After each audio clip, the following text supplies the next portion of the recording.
حکومت وقت کو یہ مینڈیٹ نہیں ہے کہ جس شخص نے 20 سال بے پناہ تکلیفیں اٹھائیں، بے پناہ اذیتیں سہیں، بے پناہ جیلیں کاٹیں، ہائی جیکر بن گیا، اور اس شخص نے ملک کا دفاع ناقابل تسخیر بھی بنا دیا اور اس کو ہائی جیکر اس کے بدلے بنا دیا۔ قوم نے سوال کیا ہم سے کہ بھائی جس نے سی پیک دیا اس کو آپ نے نااہل تحیات کر دیا، اور جو بقول عمران خان کے فواد چودھری کے بند کمروں میں فیصلے ہوتے تھے، آپ نے 3 ماہ کے اندر اس کا مداوع کیا کیا ہے؟ لوگ سوال کرتے تھے ہم سے، لوگ سوال یہ بھی کرتے تھے ہم سے کہ کیا حکومت میں آنے کے بعد آپ جو نشاندہی کیا کرتے تھے کہ اداروں میں بیٹھے لوگ یہ غلطیاں کرتے ہیں، اور کیا پھر یہ سچ نہیں ہے کہ جو آپ بات کرتے تھے 20 سال سے، اور جس کے لیے خاص طور پر 4 سالوں میں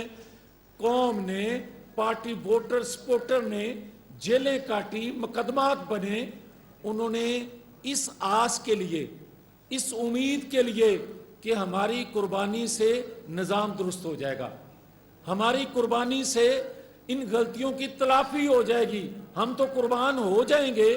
مگر آنے والی نسلیں جو ہیں وہ آئین قانون کی بالادستی والے پاکستان میں رہیں گی۔ اور اگر وہ نواز شریف بات کرتا تھا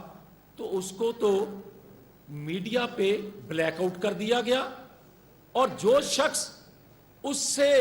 کہیں آگے جا کے بات کرنا شروع کر دی،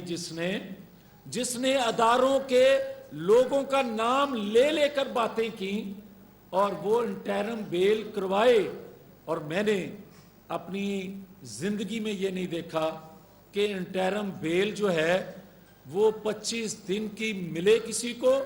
اور پھر وہ بیل بغیر پیش ہوئے بغیر کنفرم بھی ہو جائے۔ میں کوٹ کروں گا، ایک صابر ہاشمی ہیں، پارٹی کے بڑے اچھے ورکر ہیں، انہوں نے کوئی ٹویٹ کیا، اس پر مقدمہ بنا اور اس کو کئی دن تک گرفتاری نہ ڈالی گئی، رلایا جاتا رہا، اور ایک عمران ریاض ایک اینکر ہیں، مجھے یہ اختلاف نہیں ہے کہ اس کو 3 دن کے بعد کیوں چھوڑ دیا گیا، مگر صابر ہاشمی کے ساتھ جو سلوک کیا عمران ریاض کے ساتھ بھی وہی سلوک ہوا ہے؟ اور کیا نواز شریف کے ساتھ جو کچھ کیا گیا ہے یہ کہنے پہ، غلطیوں کی نشاندہی کرنے پہ، اور جو بندہ عملاً یہ کہہ رہا ہے کہ پاکستان کے 3 ٹکڑے ہونے والے ہیں، وہ خدا نہ خواستہ، اور یہ کہہ رہا ہے کہ پاکستان کا نیوکلیر پروگرام جو ہے وہ غیر محفوظ ہاتھوں میں ہے، کوئی نوٹس نہیں ہے، یہ ہے اصل وہ چیزیں جن کی وجہ سے